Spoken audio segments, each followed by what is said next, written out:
Welcome to They Tried to Bury Us. My name is Tamer Kattan. I'll be your host. I'm a comedian, a writer, and an actor. I was born in Egypt and moved to America when I was just a kid, so I'm very proud of being an immigrant. And ever since I started doing comedy, I've met more and more immigrants and I found more and more amazing stories, and that's what this podcast is all about. Each week I'm going to have a new guest. They're going to sit down and share with us their American origin stories, and we're going to get to know each other better, and we're going to find out that we're all just the same. So tune in each week, tell every single person you know, and thanks for listening.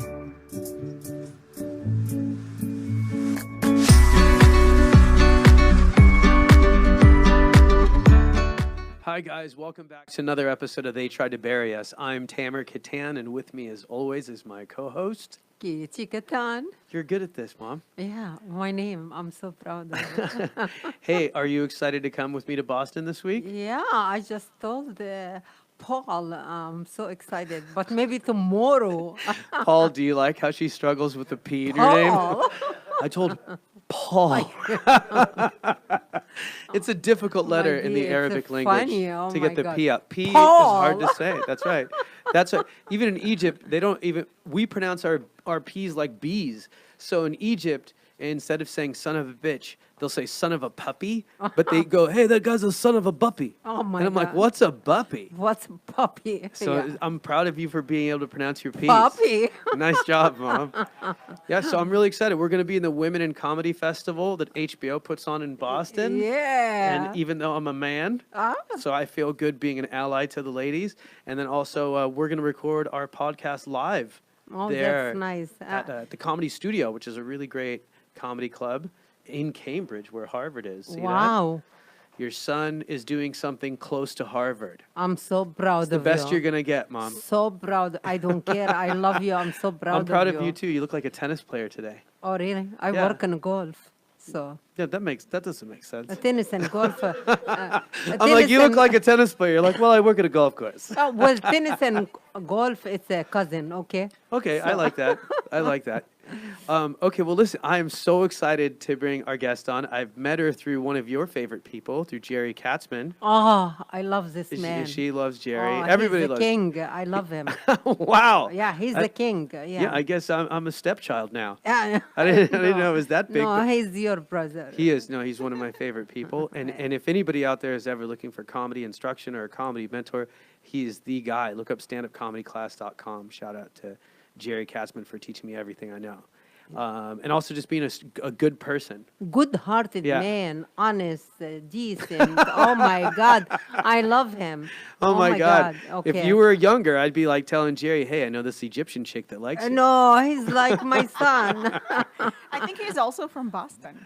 He is from Massachusetts. You're right. You're right. Oh, So see? She's look at this. study. We got this. That was the voice of our guest. I'm very excited to introduce her to you. She's an actress, a comedian, a very funny comedian, by the way. I looked up a lot of your stuff. Oh, thank you. You're a great comic, and we learned from the same guy. So welcome to the podcast, Irina Voronina. Yeah. Did I say it right? You said it right. Irina Voronina. Well, it sounds very music. It is very musical, right? romantic. It rhymes. It It does. rhymes. It yeah, rhymes. Yeah.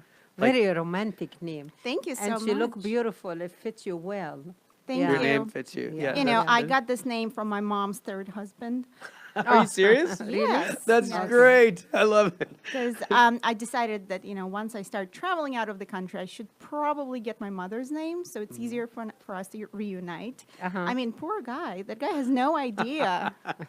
He probably never Googled Irina Voronina before. Wow. That's funny. Well, it's a great name. I like it. I can say it too. Yeah.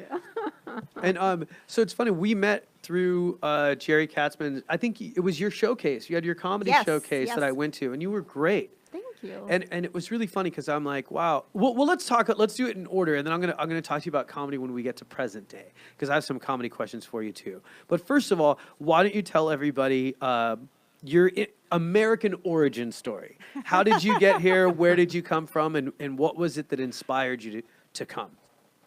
Okay, let's do this, guys. Fasten your seatbelts Oh, for this wow. roller coaster ride. And if you're driving with you in a rental car, it is a roller coaster ride, right? Always. Even in non-rental car. I made it to the studio on time today. Oh, I'm really glad. Yeah, I was the late one. So I was born in a city of Dzержinsk in Russia, or former USSR. Now it's Russia, before it was USSR. If you ever Google Dzержinsk, you would know that it's one of the most polluted cities in the world. Wow. It's really crazy. Like, we have toxic waste Oh my everywhere. gosh. Like, life expectancy is like in their 40s. Oh my gosh, that's awful. And on top of that, Have you out? yes. Wow. On top of that, on top of being polluted, it was also a city with very high amount of crimes. Yeah. Because it originated by prisoners being deported there from major cities. Wow. So, yeah. So it's almost like a landlocked Australia, Pretty like the way the much. English would send their prisoners to Australia. So did the government send people there intentionally because they knew it was toxic? Yes, so the prisoners Wow. would work on chemical plants, Yeah. and that's how the system Unbelievable. operated. It sounds like an amazing beginning to a movie. Do you know what I mean? Yeah. My life story. And it's so fun. And was it a small town, a big town? What? It's about 300,000 people. Okay, so pretty good sized Yeah. town. Oh my gosh, that's so crazy. So what about the other people that were there that didn't come from that kind of a history, that were just born there? And what did they feel like being from there? Was there a sense of pride, or was there a sense of shame, or? Not really. It was just kind of like boondocks of Russia. Wow. I mean, maybe like a smaller version of Detroit, Yeah. but probably more toxic. Like, my mom wasn't born there. She came, she left her house when she was 14. She Wow. was born in a small village on a fishing river. And she made her way through college, and she got a job at a bank, and they sent her to Dzержinsk. Wow. Wow. So 14 is such a young age Yeah. to leave Yeah. home. Why did she leave so young? Because that's when you graduate 8th grade, which Mm. is equivalent here, I don't know, to like grade school. And after grade school, you can get like professional education. Yeah, like where the job is specific to, or the education is specific to a job. Gotcha. So that was it at 14, time to earn. Yeah, at 16, she already was living by herself, and Wow. she was like hardly ever coming back to her hometown of Vitluga. And one time she came back, her mom was like, "You're wearing pants. I'm not going to the market with you." Wow. Yeah. That's so wild. And that So- was back in, my mom was born in 47, so it was probably in the 60s. So it's almost as if she immigrated within her own country. Because the Yes. culture is so different from a village, on a fishing village, to working in a bank in this kind of, well, for her it must have been a big town, Yes. 300,000. Wow. So it's not the background I'd imagine you coming from. Being, a model and an actress. I don't, and you're such a beautiful person.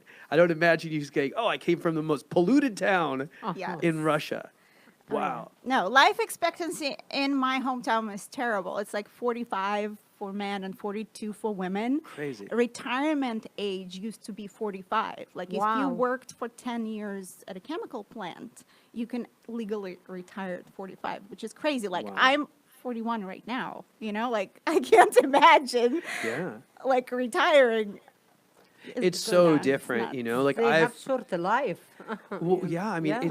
it's just crazy that what stops people from going, I have to get out of here. Yeah. Or that drive must be very strong for do you feel like people that knew you when you were a kid, or the kids that you grew up with, do you feel like a bigger percentage of them were like, let's get out of here, as opposed to other towns? Or was it just normal to them? I think it was normal to us Wow. because growing up in the USSR, you can't even think about getting out. Yeah. Maybe if you were not Russian, or if you had like any Jewish roots, you could immigrate to Israel, and there was like a great, immigration program to get to the States for Jewish Americans. But if you're just Russian and you're born in a really terrible part of the world, Yeah. nobody's going to be like calling you, "Hey, come to our country." Sure. So I never thought I would even like travel the world and leave Russia. Yeah. It's funny because I hear the phrase white privilege a lot. That was me with my American privilege. Yeah. That should be a phrase, American privilege. Yeah. Because you forget, because I've been here since I was 8 years old, my first thought is, why didn't they leave? Yeah. Going, oh, that's not a choice for everyone. It's not, I think people here see immigrants coming in and they don't realize it's not easy. No. And in a lot of No. countries, you don't even have a choice. You are where you are, and that's it. You're trapped. That's Break your wild. heart, It isn't is it? heartbreaking. Yeah, Of very course it hard, is. yeah. Of course it is. So what made you this crazy strong girl? How did you get out? So my dad, he was in prison for a little while.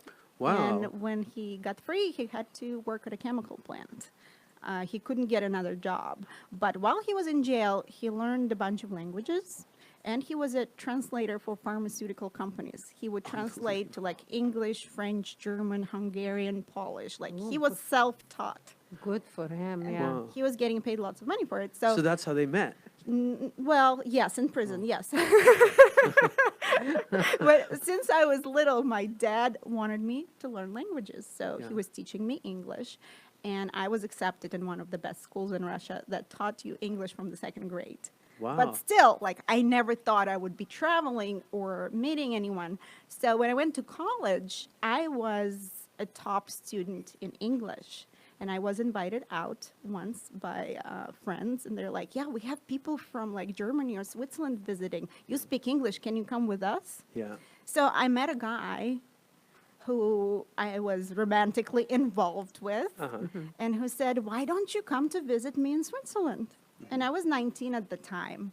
And also what was happening is that it was kind of a realization that my mom couldn't pay for my college anymore. Yeah. So I was just about to finish my third year, and it was unclear where I would have to take time off or like if Wow. I would ever graduate. So Yeah. I was like, yeah, I always wanted to model.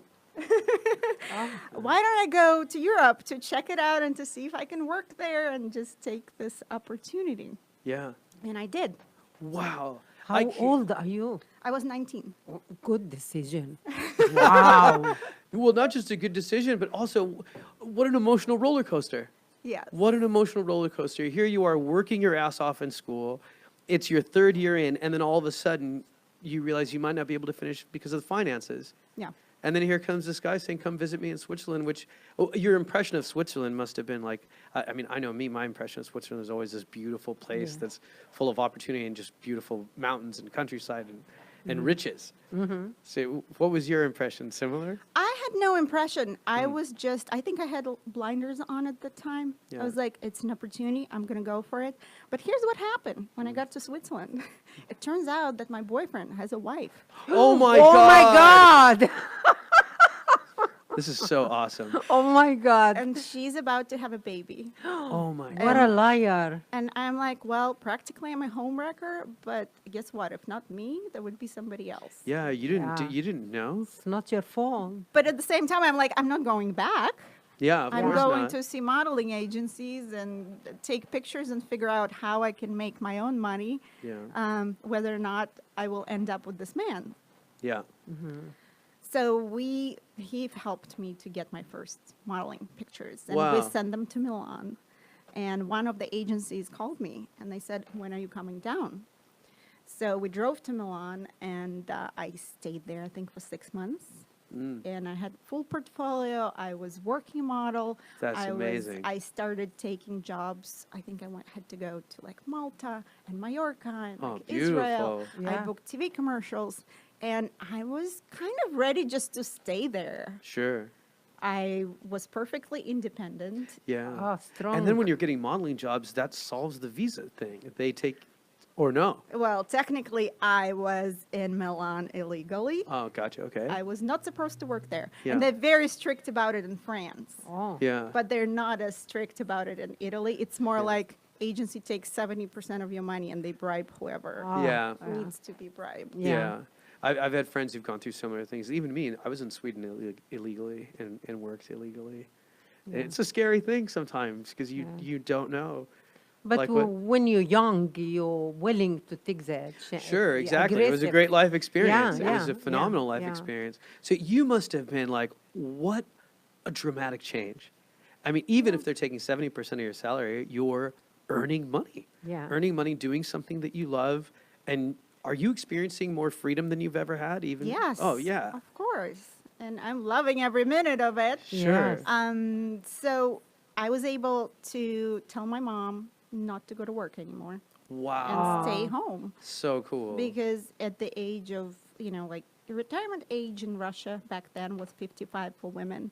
And my mom was busting her ass just trying to make it to 55 while she was making $150 a month. Wow. And I told her, Mom, just let's not do this. Just stay home. And she did. I've That's been so supporting her great. for the last 20-something years. Well, do you have brothers and sisters? I have an older brother. So in a way, I grew up by myself because he's 9 years older. Yeah. Yeah, that's like being an only child. Yeah. I was an only child. So that, yeah, because I'm 9 years older. When you're only 9 years old, he's already 18 and an Yeah, adult. when I went to first grade, he was already out of the house and yeah. like military school. Yeah. Wow. Yeah. So, oh my God, your mom must have been so blown away. She was worried, I guess, but at the same time, like, yeah, she's appreciative. Every day she says, like, I can't imagine how I would survive without you. Wow. Oh, Yeah, and it shows you, like, when a lot of people send money home, it's easier to take care of family at home when you're making money in the Western world. And how little amount of money can make a big difference. difference. A Big huge, difference. a huge difference. I mean, I remember my mom did it to me when I was a kid. I was on this TV show when I was a kid. I won this big contest, and I won a computer, and my mom made me give it to my cousins in Egypt. Oh, that's so Yeah, nice. I remember I was mad for like a day. Yeah. I was mad for like a day, but then after I'm like, oh, that felt good. It was Yeah. nice to be able to Yeah. help them, and she explained how it was a much bigger deal to them than it Yes. was to me. Yeah. And I was really happy to do it. It was the first time that whole thing, it's better to give than receive, Yeah. wasn't just something you see on an oven mitt. Like, it made sense. I was like, that Yeah. it is really nice to But be able in to do early age, you learn to giving. Yeah. It's a very important to give. that. You know. So- But so- I'm so proud of her. I know, Oh my she's so God. tough. Yeah, tough. I love strong women. By the way, I'm your mama age. You are? I'm born in 1947 too. Aw. Which month is she born? September 6th. I'm October. Aw. So she's older 1 month. So I'll let her know. I'll let her know she has an American sister. yes, she's That's older awesome. sister. Yeah. Yeah. So I'm so You proud. look of- amazing. Thank you. I'm so proud of you to do that to your mom. That show you what kind heart you have. Yeah. Because some kids they forget about. And some societies make us forget about it. Yeah. That's the one thing. I remember I was in Italy. Do you remember Leonardo? Yeah. Leonardo's is a friend of mine who lived in, oh my God, it's in Tuscany. London. No, he lives in London now, but he was living outside of, in Florence. Sorry, Leonardo. He lived in Florence, and I remember him saying, in a way I've never thought about America before because I've always been inside America. So whenever I hear someone's opinion about America from the outside, and he said this one thing, he goes, yeah, Italy's a very family culture, and America's very individualistic. He's also, America's for people that want to go and make money. And that's when America's at its best. He said, but when you're trying to build a family, other countries are way better. Yeah. And I stopped and went, are we individualistic? And I'm like, oh my God, we totally are. And it was right in front of my face.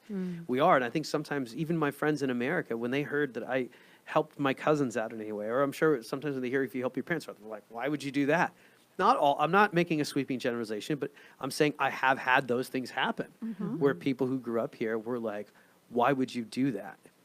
You have to A lot of sometimes. times it's a totally different like family relationship than when you come from a different country.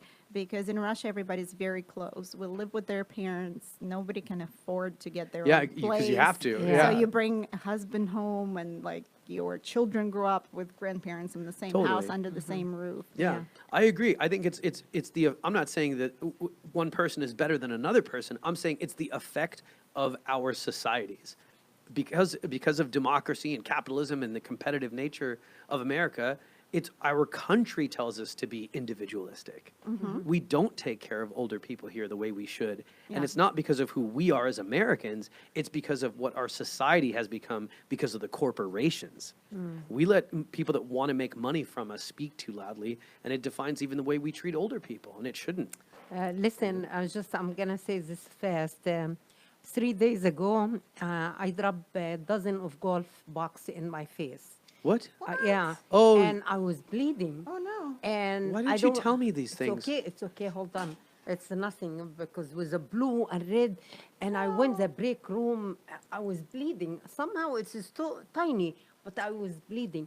Was a young guy sitting in break room, and I have the tissue and the ice, and he don't even look to say, do you need any help, Maggie? no. Or anything. So I have to run to my boss to help me out. So he put Band-Aid, and they take care of me well. But just the idea, you see blood in somebody, you say, are you okay? You know, so in America, you don't have that.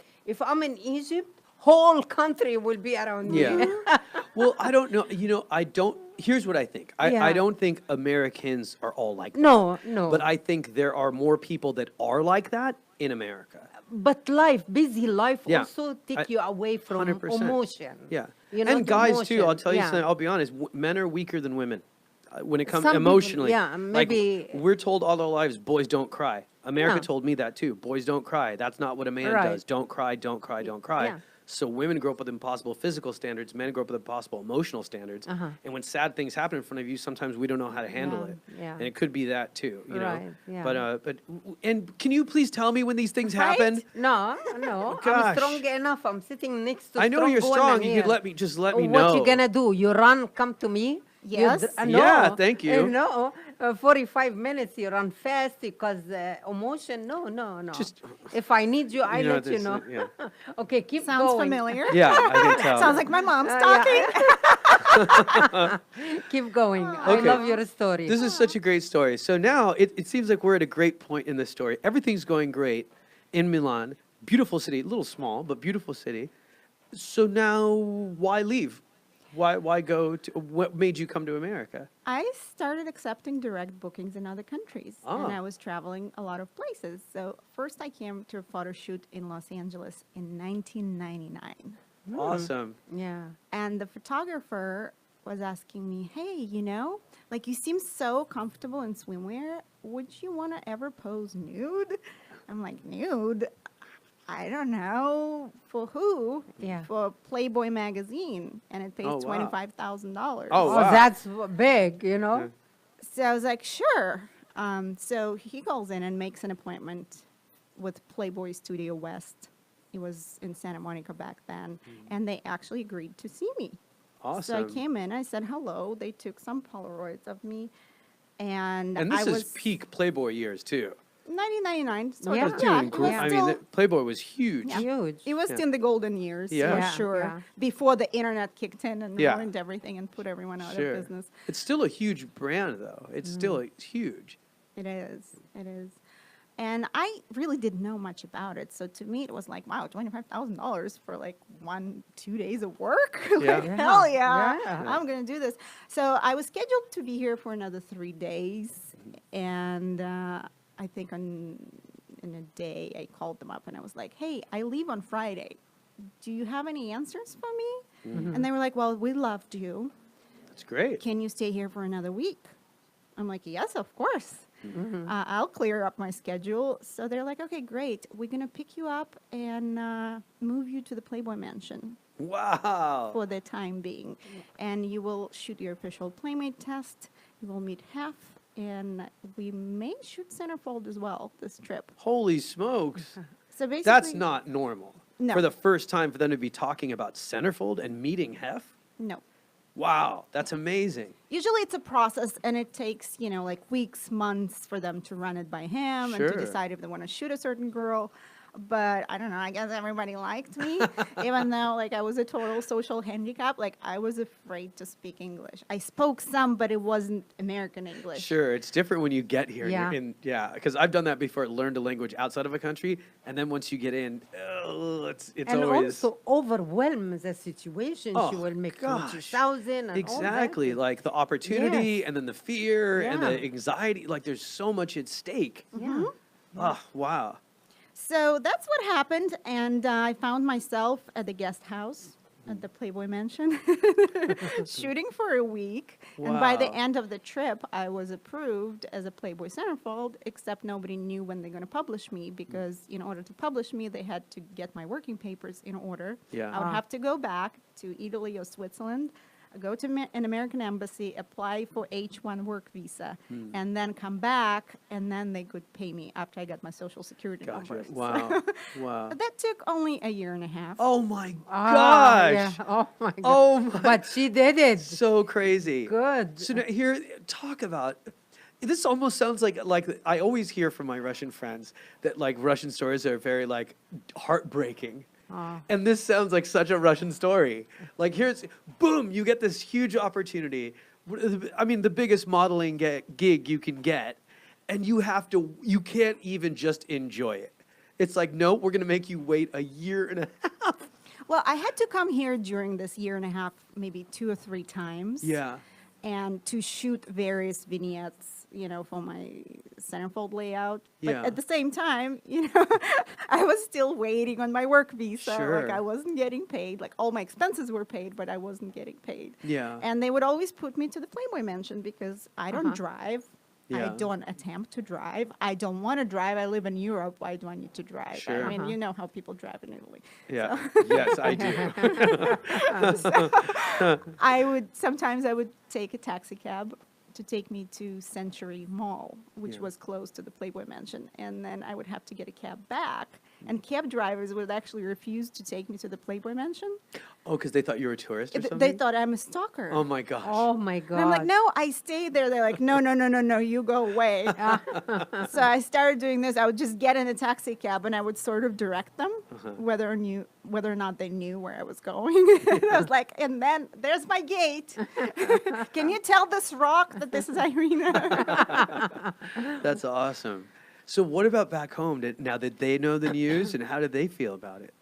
I think a lot of newspapers found out. There's been a Wow. lot of like articles from all kinds of press, good press, bad press, some Sure. made up stories. Bad press? Yeah. What's the bad Oh, it's just they need to make something up Yeah. to run the story. Like Amazing. she left a broke musician to go be a model in the United States, or whatever they Wow. could.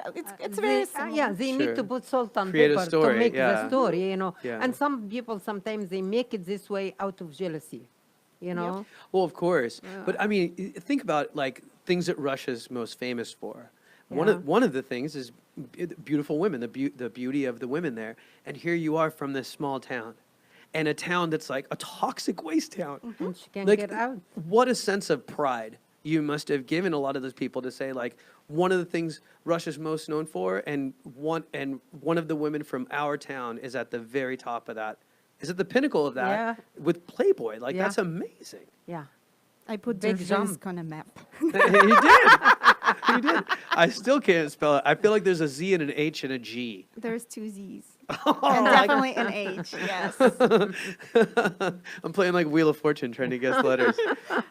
That's okay. So everything's great at this point.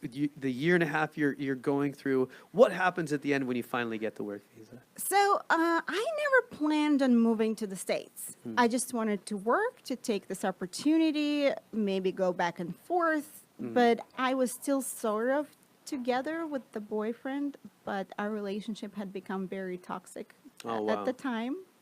And I decided, why don't I just move away? Because he would always find a way to find me, whether it was in Italy or like Oh, in a wow. different country. Like I have crazy stories where he found out I got my first modeling gig, and I think I had to fly to Sicily.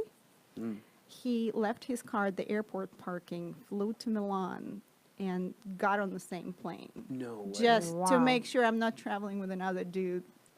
Yeah. Wow, so you didn't know this when you first met him, that he had these kind of personality Nope. traits, and now he becomes Did the jealousy start when the modeling picked up? I think it's always been there to a certain extent, but when I Sure. became more of like an independent person, like, Sure. he couldn't She's really. gonna fly away. That's so Kid. scary. Do you Yeah. remember that movie? There was a movie a very famous movie about a Playboy model with a very jealous boyfriend. It was Star 80. Did you ever hear about that movie? No. You got to watch it. I'm going to find it. I think it's called Star 80.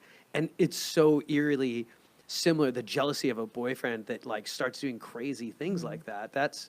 So did you guys actually break up? Were you like, get away from me? Or He thought he was gonna move here with me, but I said no. And also, I never planned on moving here for good. Yeah. I wanted to give myself 3 months to try it out. My working papers are in order, and they just flew me here to shoot a Playboy cover. Yeah. And like they tested other girls, but they chose me. Yeah. And I felt like this is a sign that maybe I can work here and make money. Sure. So I found a house to share with someone else on Craigslist in West LA. Or he called it Santa Monica, but it was really West LA. But I knew Santa Monica because Playboy. Welcome to LA. Because Playboy Studios were in Santa Monica, and I'm like, okay, I know familiar area. Thank Sure. God I didn't. I don't know, got a place in Reseda or I don't know, downtown LA. Yeah. Yeah, we love to exaggerate on Yeah. Craigslist. So this was not that long ago. That was 2001. 2001. I flew here on New Year's Eve of 2001. Oh my God, it's like a movie. Yeah. It's so symbolic on And- New Year's Eve. Yes, and I had a rental car pre-booked from Switzerland that my boyfriend paid for. And all I had to do just to come to LAX to pick it up. And I didn't have a driver's license in Switzerland or Italy. So I took like a 2-week driving course. Oh my God. And I had a credit card. And I also had a Russian student ID, which I told the rental company that this is my Russian driver's license. So Yeah. And they couldn't tell. They can't read. no, they Yeah. didn't care. I had Yeah. every insurance possible. And all I had to do just to pick it up. So they gave it to me. Yeah.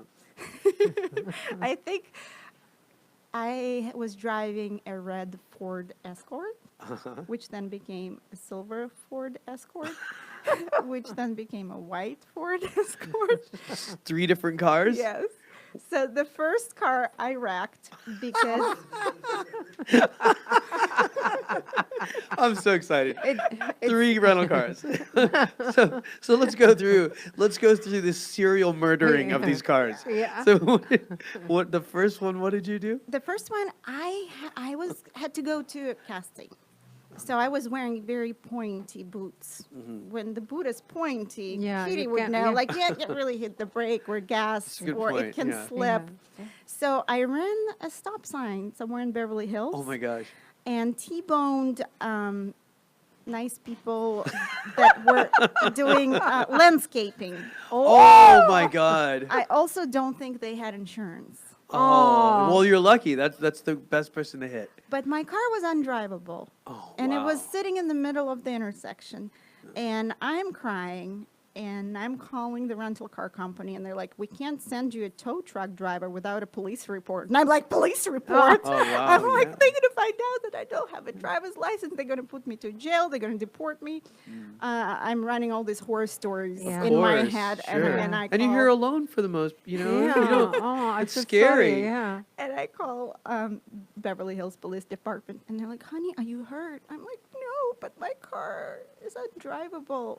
So they refuse to come out that now that nobody's hurt and parties have Yeah. an understanding and I have insurance.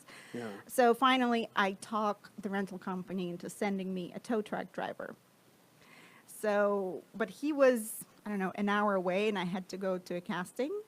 So I took a taxi to Hollywood Hills, and then I got the driver on the phone to pick me up from Hollywood Hills and to take me back to Beverly Hills. Oh my God. And we became good friends. And the No entire way. time, I'm crying.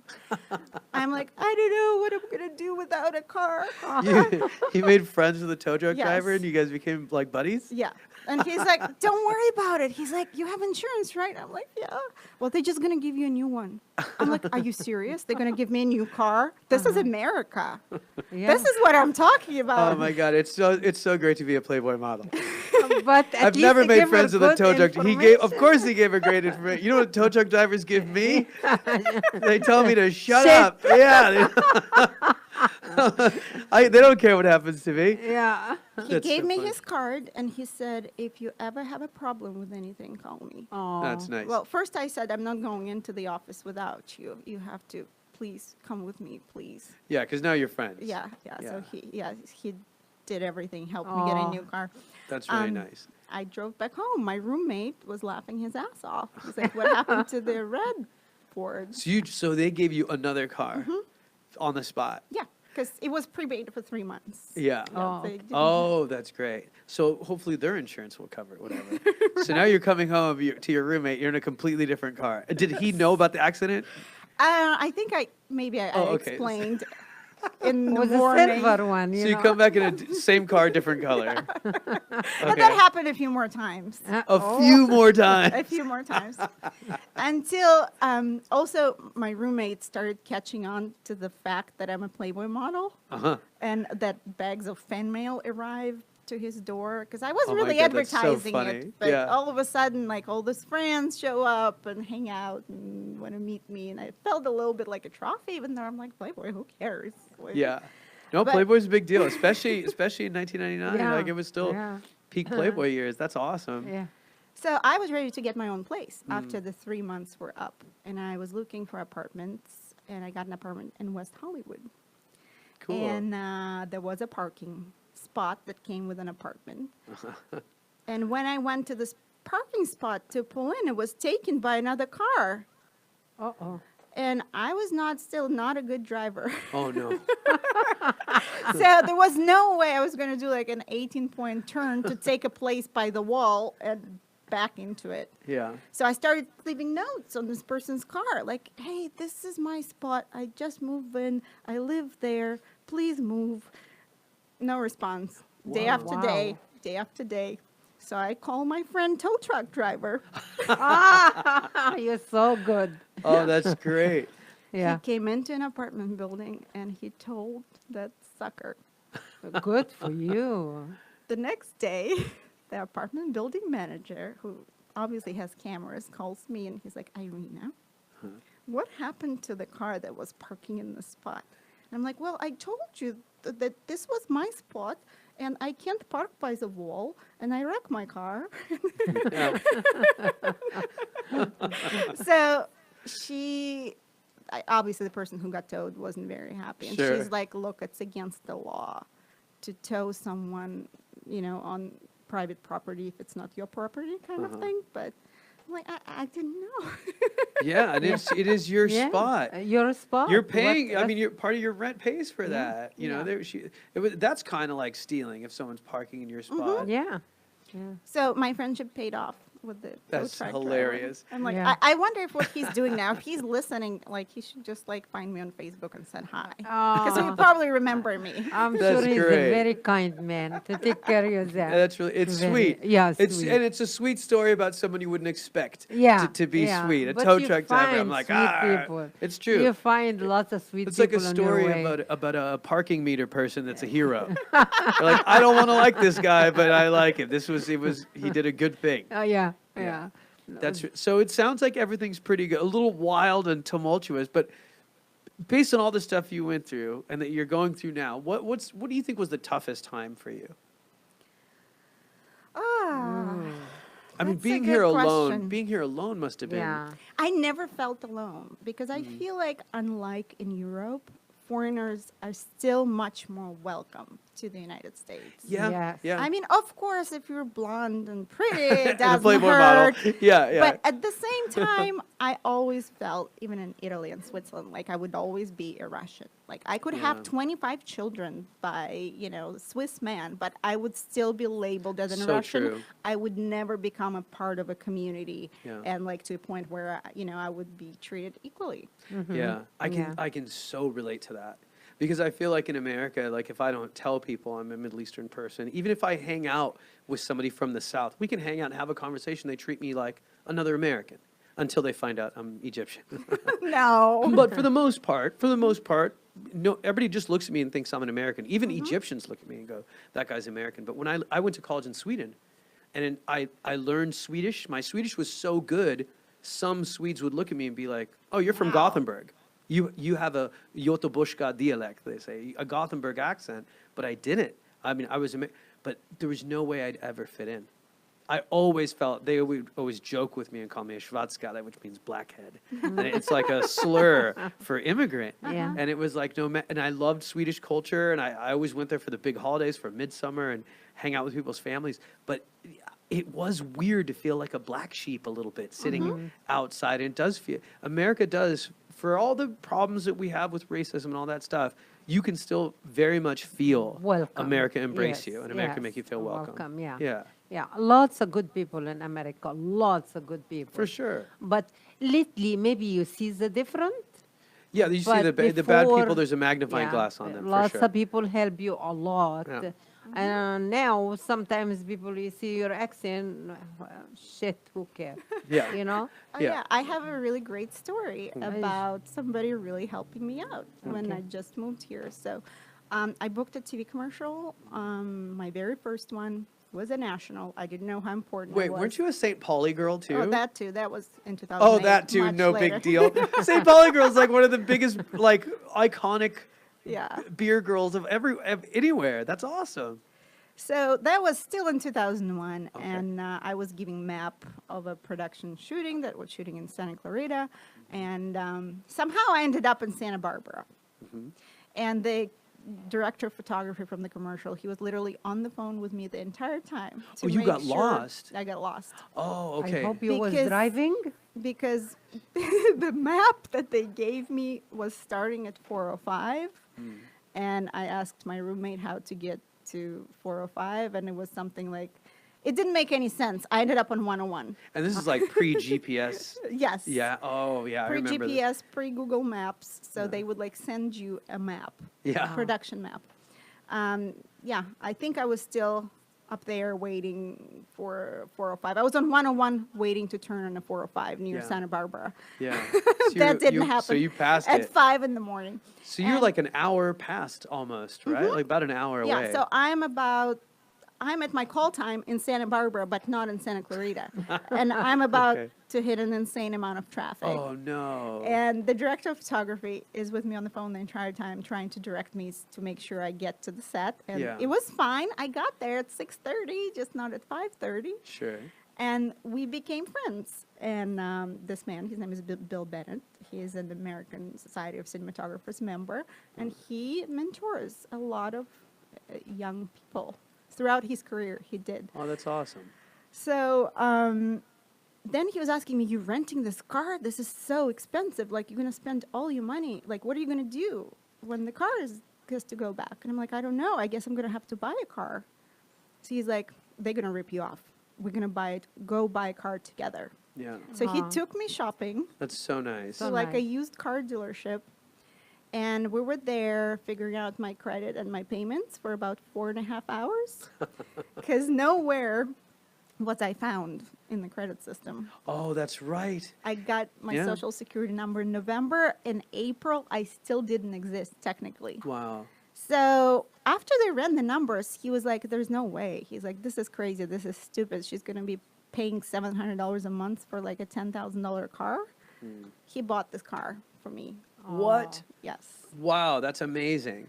He bought a $10,000 car, and I paid him over the course of 3 years or something, $500 a month out of like a good faith. Yeah. That's amazing. I think Yeah. that's so cool. And we're still friends today. People don't realize how I hard love that people. is. Oh. Like when you get to America, even when you get to America and you get through the paperwork and you have a job, it's still so hard. Yeah.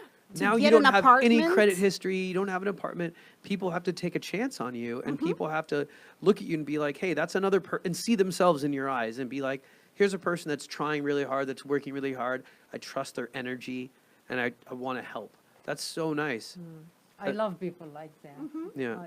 So it make big difference in your life. Exactly. We're still friends. Yeah. And Yeah. I will never forget this. That's Yeah. so nice. With the car purchase came, in order to take the car out of the lot, they were asking me for driver's license, of course, which I didn't have, and nor I could get insured. But there was one company who insured me without driver's license. Oh yeah. It was called Survival. What a great name. I remember those commercials. Right? If you call 1-800-SURVIVAL, Yes. call Survival. What a weird name It for was- car insurance. But Survival. very accurate. So there was a brokerage, I think, on Vine and Sunset, and the agents would hustle and figure out how to get you. I mean, the rate I got was astronomical, Oh, but I had to get a driver's license within 2 weeks, which I wasn't sure how I was going to do. yeah. However, there was a guy at a dealership who was Armenian, and he's like, hey, my uncle teaches Armenian children at school in Glendale. I'll give you his card. I love that you said children. He can teach Armenian children. You'll be great. You've crashed 3 cars? So I took the card, I connected with the guy. He showed me all the tests, all I needed to know, and the exact route where I would go Oh, on my driver's amazing. test. Wow. And I passed it from the first time. High five. And yeah. Yeah. Impressive. Strong But going, man. I was Yeah. still very scared. I wouldn't even Of go on the course. freeway for like first year of living here. Yeah. Like God forbid, like I have a shoot on Long Beach, I'll be going to Sepulveda at Yeah. 30 miles an hour for 2 days. I remember when we first came to America, I remember having to do stuff like that. We always knew how to get places by street Yeah. because the freeway was scary. I mean, in a place like Egypt where the city's so crowded, there's always a lot of cars, but you never go faster than 40, until you get out in the desert. And so I remember, now my mom's great on the freeway. But Yeah, well, all my friends, they never drive in a freeway except me. And the reason is because I start work. And my husband, he has to take me in weekend, Sunday, freeway, very slow. He teach me, and I'm glad I did that. Yep. yeah. No, I was just saying get closer to the mic. Oh, okay, I'm sorry. My mom looked at me like, oh, do I have something on my mouth? And I'm like, no, I just want you talking to the mic. I read your lips. Keep going. She has a fantastic story. I know. Oh, you So know. let me ask you that. So you're going through all these times. You're finding solutions out. You're finding ways out. You're meeting incredible people. Now, what do you think has been the best time since you? It's so funny because you started this saying it's going to be a roller coaster ride, and people say roller coaster ride like without thinking. Yeah. This has been a crazy roller It coaster is, ride of a it story, is. and it's amazing to me that you're. I know you feel like you're not alone, but you are. You are. You did come by yourself, and you did go through these things all by yourself. I mean, that must have been. That's But that's she has a scary great sometimes. attitude. Yeah. Also. Yeah. For sure. Yeah. So what about the time, best? Best time, I don't know. It's been the best time for the last 18 years. I love that. Like, That's great. Okay, there were better times. I'm happily married now. That's great. And yes, it's been like an amazing portion of my life. But Yeah. at the same time, like every single year, learning, evolving, yeah. doing something where you have to step out of your comfort zone and Yeah. learn something new has been amazing. 100%. I think that's such a healthy way to live. Like I saw this, there was a crazy story that NPR did. They did a story about a retirement community for creative people. Oh. So it was this apartment building, and I think it was in Burbank. And one of the ladies in the building was there were painters and writers and actors and dancers and musicians. And one lady was a screenwriter, and she wrote a movie about all old people.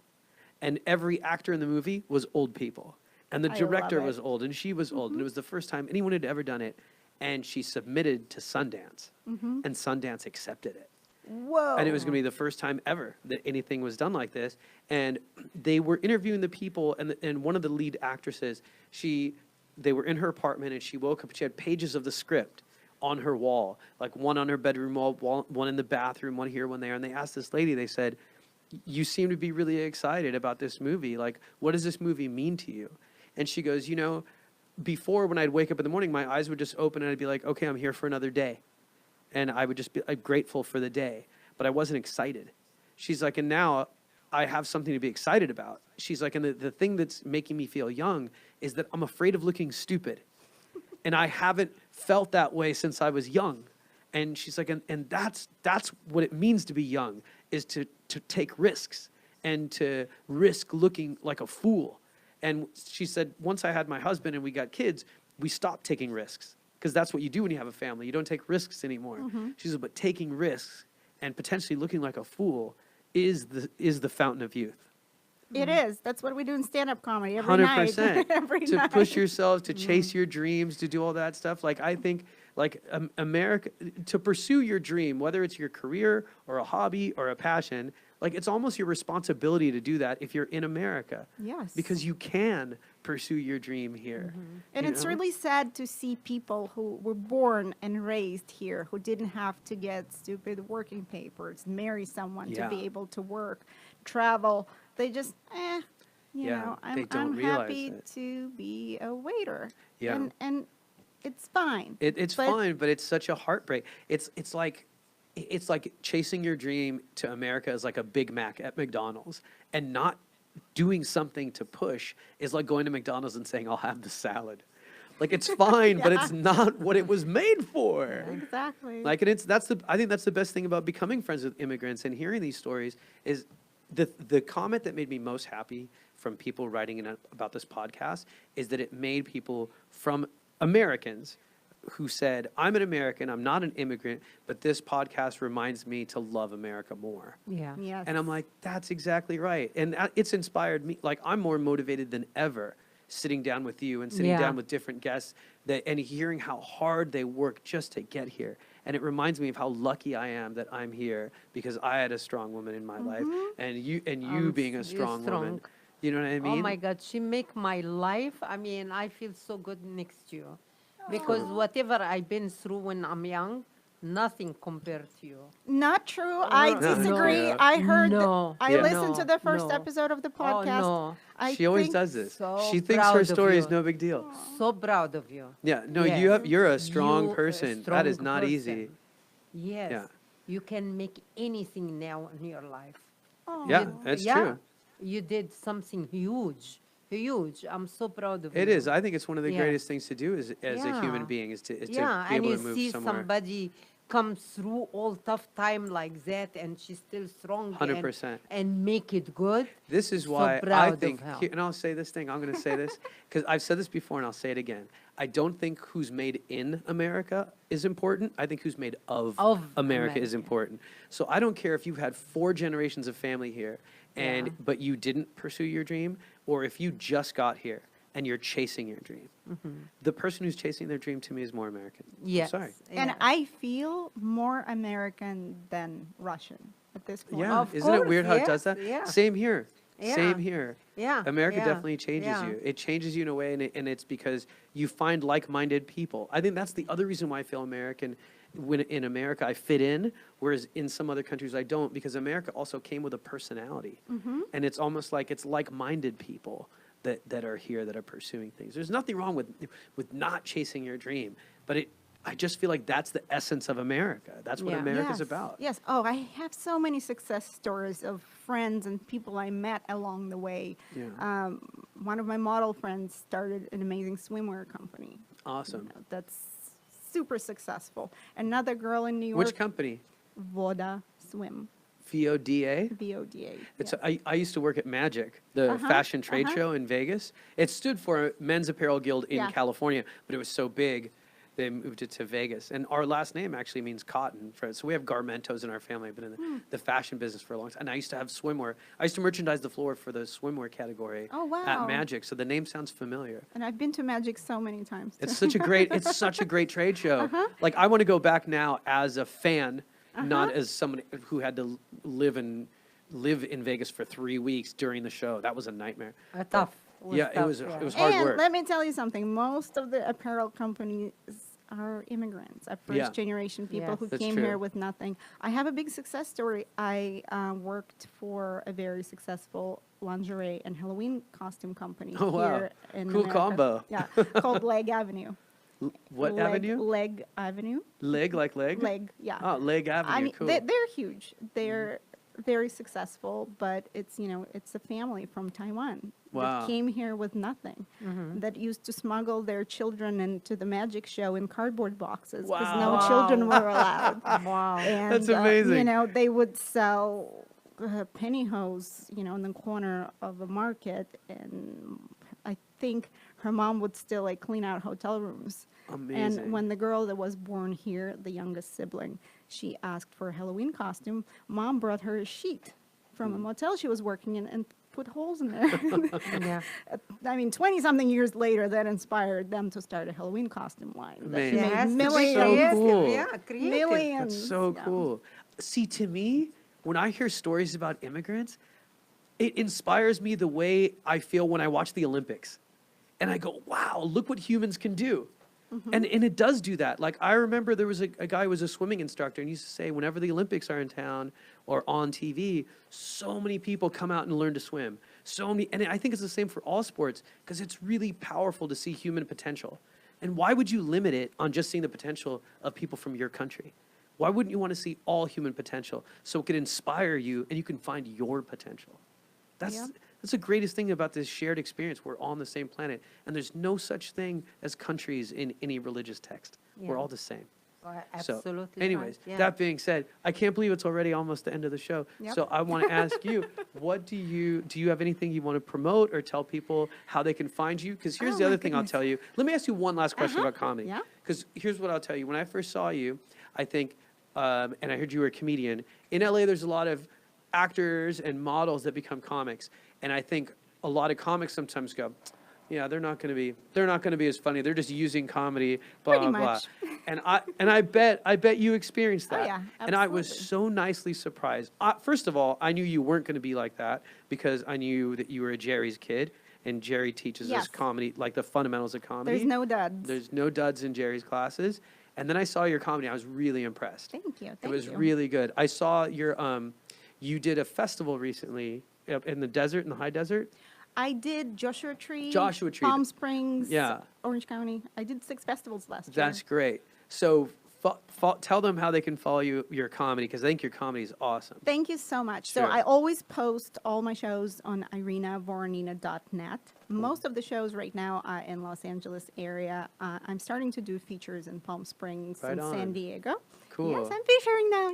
Yeah. Humble brag. Comedian friend's going to hate me even more. No, I'm kidding. No, that's great. And I'm also on Instagram. I post funny videos. Yeah, your And videos are great. It's at Irina Voronina, pretty much all across Twitter, Instagram, Irina Voronina fan page, and Facebook.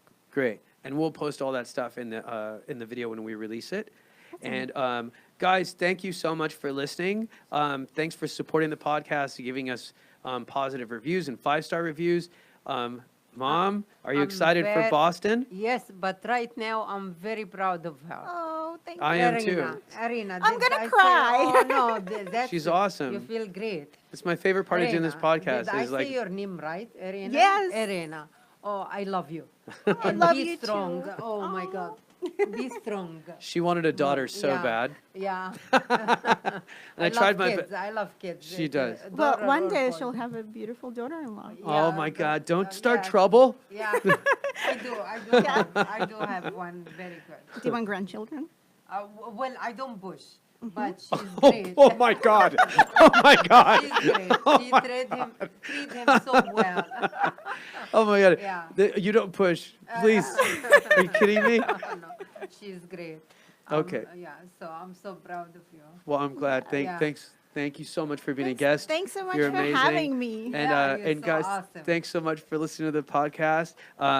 Next episode's going to be a special one coming to you from the Women in Comedy Festival, and the next 2 are going to be from the road. Okay. So we'll see you guys, and we'll speak to you soon. Thanks so much. Bye bye. Bye-bye.